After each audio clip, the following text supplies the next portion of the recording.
پارے کی رحمت میں آپ کو شکر کرنے کی کوشش کروں گا۔ اللہ سے دعا ہے کہ اللہ مجھے حق و سچ بیان کرنے کی توفیق عطا فرمائے۔ اللہ رب العزت کے برگزیدہ بندے جو حصول علم کے لیے نکلتے ہیں، دینی مدارس میں ہو یا میدان تبلیغ میں ہو، اصحاب صفا سے لے کر کے آج کے دور تک اللہ ہمارے ملک نے ان کے بارے میں ایک قاعدہ اور قانون بنا دیا کہ لوگ اپنے صدقات و خیرات اللہ کے ان بندوں کے نام کرتے ہیں اور ان کے لیے خرچ کرتے ہیں۔ اصحاب صفا جو نبی کریم علیہ السلام کے سب سے پہلے شاگرد، جو اسلام کا پہلا مدرسہ، جو دین اسلام کے لیے وقف ہوئے، مسجد نبوی کے چبوترے پہ بیٹھنے والے، ان کے کھانے پینے کے انتظام و انصراف کے لیے بقیہ اصحاب اپنی مالی معاونت سے کچھ کھانے پینے کا انتظام و انصراف کرتے۔ کسی دن کسی نے ربی کھجوریں لا کر کے ان کے لیے رکھی، میرے رب کو یہ طریقہ پسند نہ آیا، اللہ مالک الملک نے اعلان فرما دیا لن تنالوا البر حتى تنفقوا مما تحبون۔ یہ بات یاد رکھ لیں، میرے بندوں کے لیے خرچ کرنے کے لیے آپ جو اپنے لیے پسند کرتے ہو، جب تک میرے بندوں کے لیے وہ چیز نہیں لا سکتے تمہیں نیکی قطع نہیں ملے گی۔ آج میرے معاشرے کا یہ طریقہ اور وتیرہ بن چکا ہے، یہ دعوت تھی، یہ مال بن چکا ہے، کسی مدرسے کو دے دیا جائے، یہ دیگیں بن چکی ہے، آپ مدرسے کی نظر کر دی جائے، آپ طالب علموں کو دے دیں۔ اللہ مالک الملک نے آج سے 1400 سال قبل اس بات کا اعلان فرما دیا، لوگوں اگر میرے رستے میں تبلیغ کرنے والوں کے لیے یا میرے قرآن پڑھنے والوں کے لیے یا دین اسلام سیکھنے اور سکھانے والوں کے لیے آپ نے کوئی چیز خرچ کرنی ہے، آپ نے کوئی کھانا کھلانا ہے، کبھی بچا ہوا مال نہ دیجیے، اور وہ مال جو آپ اپنے لیے پسند کرتے ہو، جب تک وہ مال تم اللہ کے راستے میں خرچ نہیں کرتے، اللہ میں فرماتے تم نیکی کو نہیں پا سکتے۔ نیکی پانے کے لیے یہ بات لازمی اور ضروری ہے۔ اللہ نے اسی کے اندر اس بات کا بھی اعلان فرما دیا کہ جب ہم نے منصب، جب ہم نے یہ امامت بنی اسرائیل کے چھین کر کے امت محمدیہ کو دی، تو ہم نے قبلہ بھی بیت المقدس سے بیت اللہ بنا دیا، اور بیت اللہ کوئی عام نہیں ہے، بلکہ اللہ میں فرماتے ہیں ان اول بیت وضع للناس للذی ببکۃ مبارکا وہدی للعالمین۔ یہ عالمین کے لیے ہدایت اور رہنمائی کے لیے اللہ نے 3 چیزوں کے لیے عالمین کا لفظ بولا۔ جب اپنی ربوبیت کا تذکرہ کیا تو فرما دیا الحمدللہ رب العالمین، میں عالمین کا رب ہوں۔ جب پیارے پیغمبر کی رحمت کا تذکرہ کیا تو فرما دیا رحمت للعالمین۔ جب بیت اللہ کی طرف اعلان کیا تو اعلان فرما دیا ہدی للعالمین، یہ ہدایت کا سرچشمہ ہے جو عالمین کے لیے ہے۔ اسی لیے اللہ ہمارے ملک نے اس بات کا بھی اعلان فرما دیا کہ ہم نے تمہیں امامت کا منصب دیا ہے، ہم نے تمہارے کندھوں پہ امامت کو قائم کر دیا ہے، لیکن تمہارے دل میں کچھ باتیں ہیں، ان میں سے سب سے اہم اور سب سے بڑی بات یہ ہے یا ایھا الذین آمنوا اتقوا اللہ حق تقاتہ ولا تموتن الا وانتم مسلمون، کہ ایمان کا دعویٰ کرنے والوں ہر حال میں اپنے لیے یہ بات رکھ لو کہ اپنے اندر اللہ کا ڈر ہر وقت تمہارے دل کے اندر ہونا چاہیے۔ کیسا اللہ کا ڈر؟ جیسے اللہ سے ڈرنا چاہیے، یہ نہیں ہوں کہ میں سامنے تو لوگوں کے ہوں تو پھر میں بڑا صوفی بنوں، جب میں تنہائیوں میں ہوں، جب میں بس میری تنہائی ہو تو ایسی گندی ناپاک ہو جائے۔ تو اس کے لیے حضرت صوبان کی ایک حدیث ذہن نشین فرما لیجیے، پیارے پیغمبر علیہ السلام نے فرمایا کل قیامت کا دن ہوگا، میری امت کے متقی، میری امت کے نیک لوگ بڑے بڑے پہاڑ نیکیوں کے لے کے اللہ کے دربار میں کھڑے ہوں گے، لیکن اللہ ان پہاڑوں کو ہوا منصورہ ریت کے ذرات کی طرح، روئی کی طرح آسمانوں میں اللہ اڑا دے گا، اللہ کے ہاں وہ کوئی حیثیت نہیں رکھتے ہوں گے۔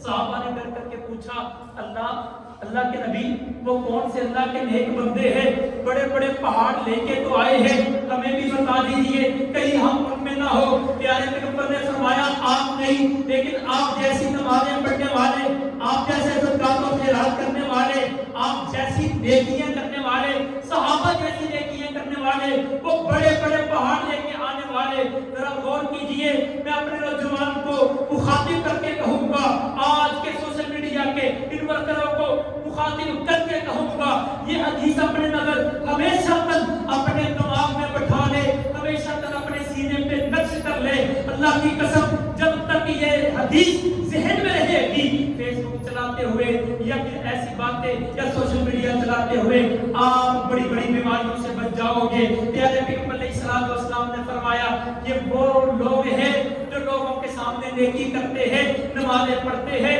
صدقات و خیرات کرتے ہیں، عزت کی باتیں کرتے ہیں، کلمہ طیبہ زبان سے ادا کرتے ہیں، لوگوں سے پیار محبت سے ملتے ہیں، لیکن جب تنہا ہوتے ہیں ان کی تنہائیاں پاک نہیں ہوتی، ان کی تنہائیاں بڑی گندی ہوتی ہے۔ یہ تنہائیوں میں اللہ کا حق ادا نہیں کرتے، اللہ سے ڈرنے کا حق ادا نہیں کرتے، یہ تنہائیوں میں اللہ دیکھ رہا ہے، یہ تو ان کی باتیں ان کی زبان سے نکلتی ہے، ممبروں میں محراب پہ کھڑے ہو کے لوگوں کو درس تو دیتے ہیں۔ میں سب سے پہلے اپنے آپ کو نصیحت کرتا ہوں، پھر اپنے بھائیوں کو وصیت کرتا ہوں، آئیے خدا ان باتوں کو غور کیجیے۔ اللہ کے نبی علیہ السلام نے فرمایا جب قیامت کا دن ہوگا بڑے بڑے پہاڑ لے کے آئیں گے، لیکن اللہ ان کی تنہائیوں کی وجہ سے ان کے پہاڑ ہوا منصورہ کر دے گا۔ آئیے ذرا غور کیجیے، اللہ نے اس لیے فرما دیا وہ ایمان والو اللہ سے ڈرو جیسے اللہ سے ڈرنے کا حق ہے۔ بازار میں ہے تو پھر بھی، علیحدہ ہو تو پھر بھی، جماعت میں ہو تو پھر بھی، ممبر پہ ہو تو پھر بھی، تنہا کمرے میں ہو پھر بھی، بیوی کے پاس ہو تو پھر بھی، اپنے اہل و عیال میں ہو تو پھر بھی، ہر حال میں اللہ کا ڈر اپنے دل میں بٹھا لو، یہی ایمان کی حالت ہے۔ اور ساتھ اللہ نے فرما دیا اس حالت میں نہ مرنا کہ تمہارے دل میں ایمان ہی نہ ہو، موت کا کسی کو علم نہیں، موت کا کسی کو پتہ نہیں، ہر حال میں موت سے قبل اپنے آپ کے اندر جو ہے انسان کو یہ بات رکھنی چاہیے۔ ساتھ اللہ نے اس بات کا بھی اعلان فرما دیا مومنین کو اللہ نے فضیلت دی ہے، مقام دیا ہے، عزت دی ہے، رفعت دی ہے، بلندی دی ہے، شان دی ہے، شوکت دی ہے۔ کس لیے اللہ نے فرما دیا کنتم خیر امت اخرجت للناس تأمرون بالمعروف وتنهون عن المنکر، کہ تمہارے اندر یہ بات ہے کہ تمہارا بچہ تمہارا بڑا تمہارا پڑھا ہوا، تمہارا ان پڑھ، تمہارا دیہاتی، تمہارا شہری جس نے ڈالا اسلام کے اندر کلمہ طیبہ پڑھ کے اسلام کے اندر داخل ہو چکا ہے، اس کے لیے حکم یہ ہے بلغوا انی ولو آیا، ایک آیت بھی پائی ہے، ایک حدیث بھی پڑھی ہے، ایک آیت بھی سیکھی ہے، اللہ کے نبی علیہ السلام نے فرما دیا لوگوں تک پہنچانا تمہارا حق ہے، نیکی کا حکم دینا، برائی سے روکنا یہ امت کا وتیرہ ہے، یہ امت کا سیوا ہے۔ لیکن آج میں کیا کروں، آج کہنے والے بھی کہتے ہیں وہ یار کرتے ہیں تو کرنے دے، اس کی نیکی کا ٹھیکہ کون سا ہم نے لیا ہے، کرتے ہیں تو کرنے دے، اس نے اپنی قبر میں پڑھنا ہے، میں نے اپنی قبر میں پڑھنا ہے۔ یہ جملہ اللہ کی قسم اتنا بڑا ہے، سورۃ مائدہ کے اندر تفصیلاً بیان کریں گے۔ بنی اسرائیل کی تباہ کاریوں میں بنی اسرائیل کے اوپر عذابات آنے کی ایک بڑی وجہ یہ ہے کہ انہوں نے امر بالمعروف نہی عن المنکر کو چھوڑ دیا تھا۔ اگر امت آپ بھی چھوڑتی ہو، اگر امت محمدیہ آپ نے بھی اس بات کو چھوڑ دیا، اللہ کی قسم تباہی تمہارے کھڑے پہ ہوگی۔ ساتھ اس بات کا بھی اعلان فرما دیا تمہارے لیے یہ بات ضروری ہے یا ایھا الذین آمنوا لا تتخذوا بطانۃ من دونکم، لوگوں اپنے علاوہ کسی کو دوست نہ بناؤ، کسی مشرک کو، کسی یہودی کو، کسی عیسائی کو، کسی سامی کو، کسی بے دین کو، کسی ملحد کو، کسی منکرین کو آپ اللہ کے مقابلے میں، آپ دین کے مقابلے میں دوست نہ بناؤ۔ ساتھ اللہ نے اپنے اس بات کا بھی اعلان فرما دیا، اللہ پہ فرماتے ہیں لوگوں یہ بات یاد رکھو یا ایھا الذین آمنوا لا تتخذوا اليہود والنصارى، لوگوں یہود و نصارہ کو اپنا دوست کبھی نہ بناؤ۔ ساتھ اس بات کا بھی اعلان فرما دیا کفار سے جہاد کرنا، کفار سے قتال کرنا یہ تمہارا وتیرہ ہے، یہ تمہاری علامت ہے، یہ تمہاری امت کی نشانی ہے۔ ساتھ اس بات کا بھی اعلان فرما دیا لوگوں یہ بات یاد رکھو کبھی کفار کے بڑے لشکر کو دیکھ کے, کبھی لوگوں کی بڑی تعداد کو دیکھ کے, کبھی بڑے اسلحہ کو دیکھ کے, کبھی بڑے ٹینکوں کو دیکھ کے, کبھی بڑی بڑی فوجوں کو دیکھ کے, کبھی بڑی بڑی قوتوں کو دیکھ کے اپنے دل کے اندر ملال نہ لانا. کامیاب بھی تم ہو, کامران بھی تم ہو. اللہ نے فرما دیا وَلَا تَحْزِنُوا وَلَا تَحْزَنُوا وَأَنْتُمُ الْأَعْلَوْنَ إِن كُنتُم مُؤْمِنِينَ. شرط یہ ہے کہ تمہارے دل میں ایمان موجود ہو. جب تک مومن ہو, کامیابی ہے, کامرانی ہے, تمہارا قدم چومے گی. اللہ نے اسی کے اندر اس بات کا بھی اعلان فرما دیا. لوگوں, اللہ کے آسمان و زمین کی تخلیق کو دیکھ کے, اللہ کی رب العزت کی بناوٹ کو دیکھ کے, اللہ کی تخلیق کو دیکھ کے, آسمان و زمین کے اندر غور و فکر کرتے ہوئے اللہ کا ذکر کرنا مومنین کا وتیرہ ہے.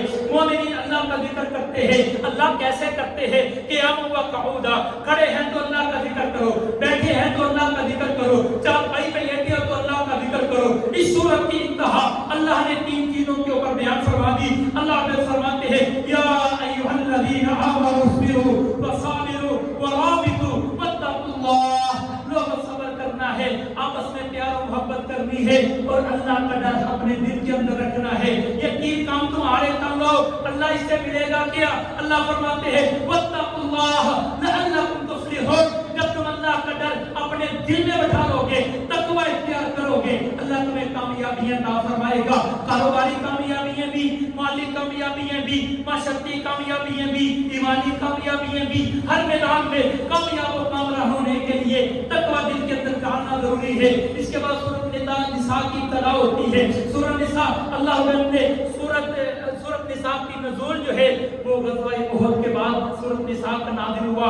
غزوہ احد کے اندر اللہ نے جو چند گنے چنے گھر جو مدینے کی ریاست میں تھے, چند گنے چنے لوگ, سارا مدینہ امڑ آنے کے بعد, سارے کے سارے نکل آنے کے بعد, مجاہدین کی تعداد 700 بنی تھی, جن میں سے 70 شہید ہو چکے. ان کی بیوائیں, ان کے یتیم جو ہوئے, اللہ نے ان کے بارے میں اعلان فرما دیا. سورۃ نساء اجتماعی معاشرتی حالات میں, خاندانی نظام میں سب سے جامع صورت ہے. معاشرتی نظام کے بعد خاندانی نظام کو سمجھنے کے لیے, اپنی آئینی زندگی کو بنانے کے لیے, اپنی گھریلو زندگی بنانے کے لیے اللہ نے سورۃ نساء کو نازل فرمایا. بیواؤں کے کیا حقوق ہے, یتیموں کے کیا حقوق ہے, یتیموں کے ساتھ ان کے مال کی دیکھ بھال کیسے کرنی ہے, اگر طلاق یافتہ ہو ان کے حقوق کیا ہے, بیوہ ہو ان کے حقوق کیا ہے, حق مہر دینا ہو تو حق مہر دینے کے حقوق کیا ہے. اللہ مالک الملک نے اس کی ابتدا بڑے پیارے الفاظ سے کی. اللہ نے فرما دیا یا ایھا الناس اتقوا ربکم الذی خلقکم من نفس واحدہ وخلق منها وزوجها وبث منهما رجالا كثيرا ونساء واتقوا الله الذي تساءلون به والارحام ان الله كان عليكم رقيبا. یہی آیت مبارکہ پیارے پیغمبر خطبہ نکاح میں بھی پڑھا کرتے تھے. لوگوں اپنے آپ کے اندر دیکھ کر کے, اپنی برادریوں میں دیکھ کر کے, اپنے حسب نسب کو دیکھ کر کے, اپنے مال و جلالت کو دیکھ کر کے, اپنی تعلیم و تعلم کو دیکھ کر کے, اپنے پیسے کو دیکھ کر کے کبھی کسی کے اوپر برتری کو نہ دیکھنا. یہ بات یاد رکھ لو, تیری اور میری پیدائش ایک عورت اور ایک مرد سے ہوئی ہے. اللہ رب نے فرما دیا خاندانی نظام کے اندر یہ بات یاد رکھو, خاندانی نظام میں بیوی تمہاری کفالت میں آتی ہے. اس کے بارے میں تم سے سوال کیا جائے گا. اسی لیے اللہ رب نے اس بات کا بھی اعلان فرما دیا لوگوں وَأْتُوا النِّسَاءَ صَدُقَاتِهِنَّ نِحْلًا. جب آپ ایک بڑا خزانہ عورتوں کو دے دو, جب یہ ان کا حق مہر ہے, اور اگر ایسا معاملہ آ جائے, اگر طلاق کی نوبت آ جائے تو اللہ نے فرما دیا طلاق کے معاملے میں دیا ہوا مال کبھی واپس نہ لو. واپس لینا تمہارے لیے ضروری نہیں ہے, تمہارے لیے جائز نہیں ہے. ہاں اگر خلا لینے کے لیے عورت خود مطالبہ کرے تو پھر تم جو ہے اپنا مال واپس لے سکتے ہو. پھر بھی اگر چھوڑ دیتے ہو تو تمہاری نیکی ہے. اگر تم لینا چاہو تو اس حالت میں تمہیں لینا جائز ہے. لیکن اگر تم خود طلاق دینا چاہتے ہو, تم خود چھوڑنا چاہتے ہو, تو تم ان سے اپنا دیا ہوا مال کا کبھی مطالبہ نہیں کر سکتے. اسی لیے اللہ نے یتیموں کے مالوں کے بارے میں بھی بیان فرما دیا لوگوں یتیموں کے مالوں کو یوں ہی نہ کھاؤ, کیونکہ ان کے سرپرست تو تم ہی ہو. ان کے مالوں کو جھوٹے طریقے سے اگر تم کھا بھی لو گے تو اللہ نے فرما دیا کہ انما یأکلون فی بطونہم نارا, پھر تم ان کا مال نہیں بلکہ آگ اپنے پیٹوں میں بھرتے ہو. اور اگر تم یتیم کی کفالت کرتے ہو, پیارے پیغمبر پیغمبر نے فرما دیا انا وقافل الیتیم کہاتین، میں اور یتیم کی کفالت کرنے والا قیامت کے دن دو ایسے مل کر کے جنت میں جائیں گے۔ اللہ نے اسی کے اندر اس بات کا بھی اعلان فرما دیا لوگوں تم اگر معاشرتی اپنی آئینی زندگی کو بہتر بنانا چاہتے ہو، آئینی زندگی جس معاشرے کی سب سے بہتر ہوگی، اللہ کی قسم اس کی معاشرتی زندگی بھی بہتر ہوگی۔ عالی زندگی کو بہتر بنانے کے لیے اللہ نے محرم رشتوں کا بیان فرما دیا۔ آخری آیت مبارکہ چوتھے پارے کی اللہ نے فرما دیا یہ محرم رشتے ہیں جن سے تم پردہ نہیں کر سکتے، جن سے تم نکاح نہیں کر سکتے، ان کے لیے تمہارے لیے پردے حلال ہے اور ان سے نکاح تمہارے لیے حرام ہے۔ ان کے علاوہ پردے کو لازمی کرو، اپنے خاندانی نظام کو بہتر کرو۔ جس معاشرے کا خاندانی نظام بہتر ہوگا اس معاشرے کا معاشرتی نظام بھی بہتر ہوگا۔ اللہ ہمارے بزرگ نے اس صورت کے اندر بیان فرما دیا۔ اس کے بعد کس عورت سے نکاح کرنا، کس اعتبار سے نکاح کرنا، کون سی عورتیں نکاح کے اندر لانی جائز ہے اور کون سی عورتوں کو نکاح کے اندر لانا جائز نہیں ہے، اللہ نے 5ویں پارے کے اندر بیان کیا ہے۔ اللہ سے دعا ہے اللہ مجھے صحیح اور حق اور سچ بیان کرنے کی توفیق عطا فرمائے۔ اللہ جو سنتے ہیں جو سناتے ہیں اسی کے مطابق عمل پیرا ہونے کی توفیق عطا فرما۔ اللہ یہ رمضان تم نے ہمیں عطا کیا ہے، اللہ قرآن سے تعلق استوار کرنے کی توفیق عطا فرما۔ اللہ جو سنتے ہیں جو سناتے ہیں، اللہ جو پڑھتے ہیں جو پڑھاتے ہیں، اللہ قول و فعل کے تعداد کے فتنے سے اللہ ہمیں محفوظ فرما۔ اللہ کبھی زبان سے وہ جملہ نہ نکالنے کی توفیق دے۔ اللہ جو ہم کر نہ سکے، اللہ جو کہتے ہیں اللہ وہ کرنے کی توفیق بھی عطا فرما۔ اللہ تیری رحمت تیری توفیق کے بنا ناممکن ہے۔ اللہ تجھ سے سوال کرتے ہیں، اللہ تو نے رمضان دیا ہے تو اللہ اس رمضان کو ہمارے لیے سفارشی بنا، اس رمضان کو ہمارے لیے کار خیر بنا۔ اللہ اس موقع سے فائدہ اٹھانے کی مجھے اور آپ کو توفیق عطا فرما۔ وآخر دعوانا الحمدللہ۔